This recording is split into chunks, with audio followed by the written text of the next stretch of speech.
Bonjour, je suis très heureux de vous retrouver pour un nouveau message. Aujourd'hui, ce que j'ai à cœur de partager avec vous, c'est une mise en garde que la parole de Dieu nous donne. On la lit dans la lettre de Paul aux Philippiens au chapitre 3 et au verset 2, où Paul dit « Faites attention aux mauvais ouvriers ». Faites attention aux mauvais ouvriers. C'est-à-dire Paul nous met en garde, prenez garde. Il dit qu'il existe, malheureusement, de mauvais ouvriers dans le champ du Seigneur. Et que si vous et moi, nous ne faisons pas attention, nous risquons nous-mêmes de devenir, d'être de mauvais ouvriers qui allons faire du mal, qui n'allons pas plaire à notre maître. Alors à quoi est-ce que Paul fait référence quand il dit cela dans Philippiens chapitre 3, verset 2 ? Eh bien, il fait référence dans le contexte à ceux qui enseignent aux chrétiens de Philippe des faussetés. Et ici, il s'agit de partisans de la circoncision qui troublaient les premiers chrétiens en leur enseignant qu'il faut absolument se faire circoncire pour plaire à Dieu. Et Paul rétablit ce travail des mauvais ouvriers en redisant ce qu'est vraiment la vérité selon Dieu.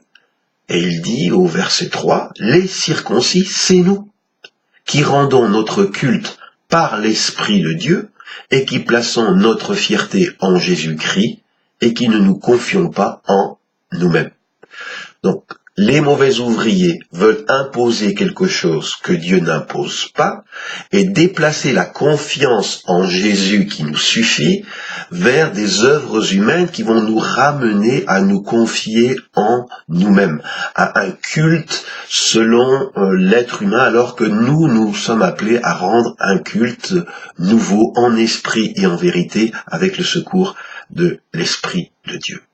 Donc mon frère, ma sœur, toi qui m'écoutes, ce que Dieu veut nous dire, c'est quand on travaille pour lui, et nous sommes tous appelés à être ouvriers avec Dieu, il faut faire attention d'être un bon ouvrier. Alors avons-nous dans la Bible un exemple, un modèle de ce qu'est un bon ouvrier? Eh bien oui, nous avons la chance, Dieu a permis qu'un texte dans la Bible nous parle de ce sujet et on le trouve dans la première lettre de Paul aux Thessaloniciens au chapitre 2. Alors si vous êtes prêts, on va faire ensemble une petite étude biblique sur 1 Thessaloniciens chapitre 2 pour découvrir ensemble les caractéristiques d'un bon ouvrier du Seigneur. Alors d'abord, Paul dit ceci, 1 Thessaloniciens 2, verset 3, « Nos paroles ne s'appuient pas sur des choses fausses. » Paul, qui est un modèle d'un bon ouvrier, dit ceci, « Nos paroles, à moi, mes compagnons de service, ne s'appuient pas sur des choses fausses. » Si on veut être un bon ouvrier, on n'a pas le droit de prêcher, d'enseigner des choses fausses. C'est donc important de s'assurer que ce que l'on dit, ce que l'on partage aux autres est vrai. Et pour que ça soit vrai, on a besoin de se former dans la vérité. Et aussi, on a besoin d'une surveillance doctrinale. Peut-être de soumettre ce qu'on enseigne à des gens qui ont une connaissance plus grande de sa parole pour être sûr que c'est conforme à la vérité. Vous savez, il est dit au temps des juges que chacun en Israël faisait ce qu'il voulait. Et le résultat, c'était la pagaille, la confusion, l'anarchie. Et aujourd'hui, des fois, c'est un peu comme cela. Avec Internet, chacun peut publier, donc chacun enseigne ce qu'il veut. Et il n'y a pas de contrôle, il n'y a pas de correction. Et souvent, le résultat, c'est que le peuple de Dieu est troublé. Les gens entendent des choses différentes, ils ne savent plus où se repérer. Alors, ce qui est important, mon frère, ma sœur, c'est pour chacun de nous de faire comme les Béréens. Quand Paul est allé à Bérée, dans la ville de Bérée, malgré que Paul c'était un pasteur expérimenté, qui avait beaucoup de fruits dans son ministère, il est dit qu'avant d'accepter l'enseignement de Paul, les Béréens vérifiaient chaque jour dans la Bible si ce que Paul leur avait enseigné la journée était exact. Aujourd'hui, il ne faut pas se contenter d'écouter et de prendre pour argent comptant ce qui nous est dit. D'où que ça vienne, quel que soit le pasteur qui nous enseigne ou l'autorité qui nous enseigne, il faut prendre la peine d'aller vérifier dans la Bible que ce qui nous est enseigné est vrai. Parce que les vrais ouvriers n'enseignent pas des faussetés. Il faut que leur enseignement soit conforme à ce qui est écrit dans les Saintes Écritures. Paul dit ensuite, c'est une caractéristique des bons ouvriers, nous n'avons pas de mauvaises intentions. C'est important de sonder, d'examiner nos intentions quand on veut servir Dieu. Pourquoi est-ce que je le fais? Pourquoi est-ce que je dis ce que je dis? Quelle est mon intention? Est-ce que je suis en train d'essayer de me servir, c'est-à-dire peut-être de me mettre en avant, de me faire un nom, de faire étalage devant tout le monde de ma connaissance? Est-ce que je cherche à attraper des proies pour essayer ensuite de profiter d'elles? Quelles sont mes intentions? Ou est-ce que je fais parce que j'ai un cœur pour servir et pour bénir les autres? Paul dit encore au verset 3, nous ne cherchons pas à tromper. Il existe un réel danger, par exemple en voulant rallier les gens à notre point de vue, de les tromper. Comment? Par exemple en cachant ce qui dans la Bible contredit notre enseignement. Dans un de mes messages que vous trouverez sur cette page, je l'ai intitulé « Et si on disait toute la vérité ?» Je vous encourage à écouter ce message. Eh bien, je donne des exemples concrets où on peut tromper les gens. Par exemple, il est écrit au psaume 91, verset 10, « Si tu as choisi Dieu, le Dieu très haut comme abri, aucun malheur ne peut approcher de ta maison. » C'est écrit, psaume 91, verset 10. Et il y a des gens qui se basent sur ce verset pour enseigner aux chrétiens que si on prend Dieu comme refuge, plus aucun malheur ne pourra approcher de notre maison.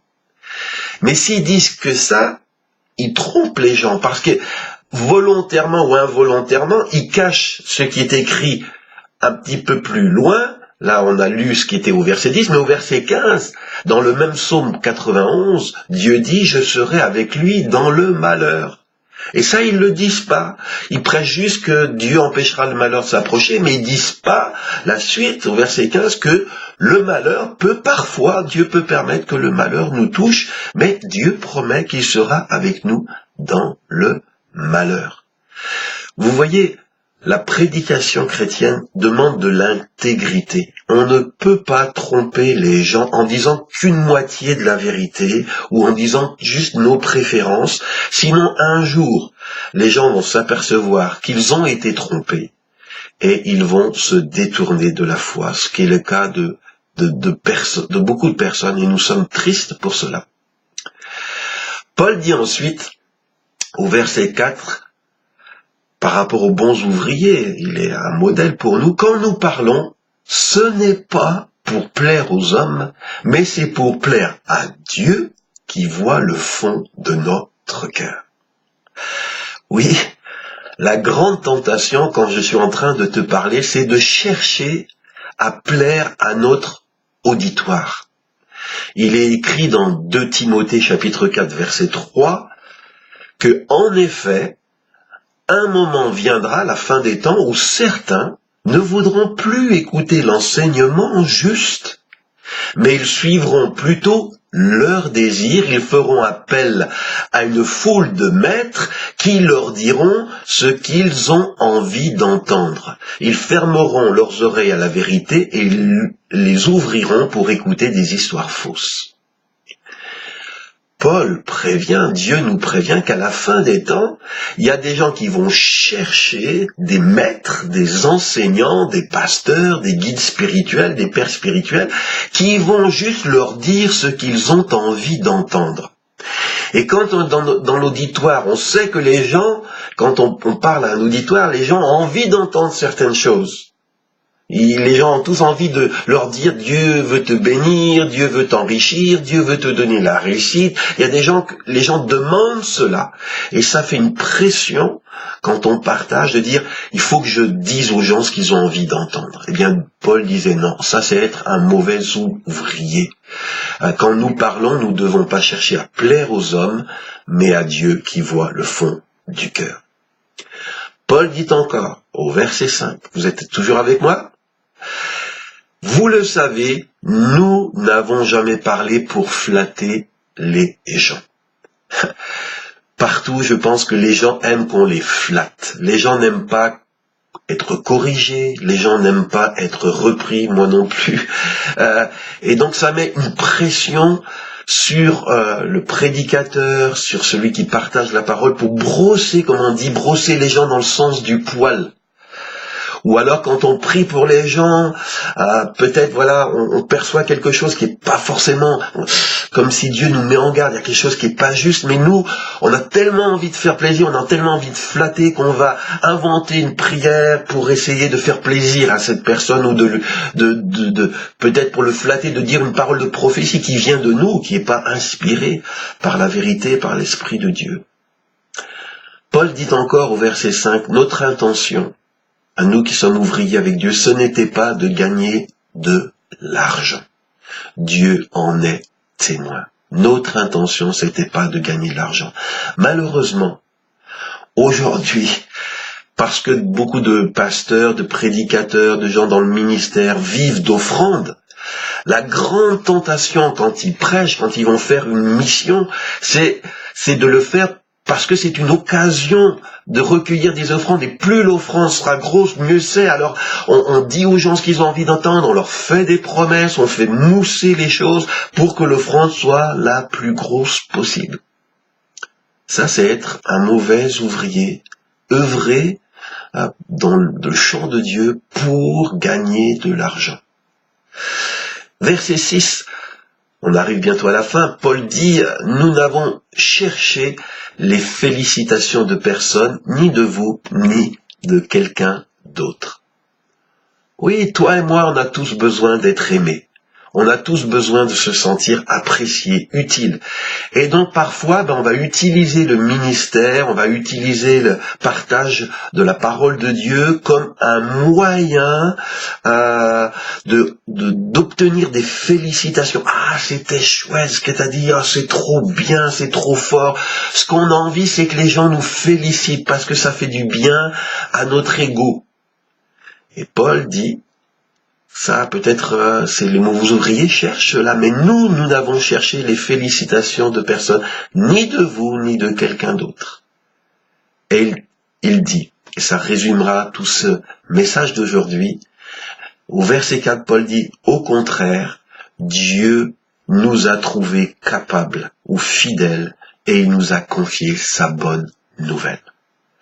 Prenez garde aux mauvais ouvriers, ça existe. On peut soi-même être un mauvais ouvrier, que Dieu nous en garde. Mais ce qui est important, c'est que Dieu cherche des ouvriers capables, fidèles, à qui il va pouvoir confier sa parole et qui vont paître et enseigner le peuple de Dieu avec sagesse, avec désintéressement, avec amour et avec intégrité. Ce qu'on attend d'un messager, c'est qu'il soit fidèle à celui qui l'a envoyé. Et je veux prier dans le nom de Jésus pour tous les ouvriers, tous les chrétiens qui œuvrent pour Dieu. Je prie, Seigneur, que tu nous accordes d'être de bons ouvriers, qui faisons du bon travail, qui bénissons les gens, qui édifions les gens, qui les construisons les gens, et non pas qui les trompons, qui abusons, Seigneur, de notre autorité pour avoir leur argent, pour avoir leurs félicitations. Seigneur, je veux aussi prier, dans le nom de Jésus, que tu gardes ton peuple, que tu gardes tes brebis des mauvais ouvriers, ceux qui font du mal à ton corps, ceux qui amènent la confusion, la tromperie. Seigneur Jésus, tu nous as mis en garde. Prenez garde aux mauvais ouvriers parce que ça existe. Alors nous voulons pas être naïfs, mais nous voulons faire comme les Bériens, prendre la peine de vraiment vérifier que ce qui nous est inculqué est vrai, oui et amen. Si tu n'es pas encore abonné à cette page, je t'encourage à le faire. Tu vas sous l'image d'introduction de cette page et il y a une petite icône, s'abonner à cette page. Fais-le si tu veux recevoir les autres messages qui seront publiés. Et aussi, je t'encourage, cette page, si elle te bénit, tant de gens me disent « J'aime votre page, pasteur, j'aime vos conseils ». Eh bien, il y en a d'autres autour de nous. Alors, fais connaître cette page. Partage-la autour de toi. Et je vous dis à la semaine prochaine pour un nouveau message. Que Dieu vous bénisse.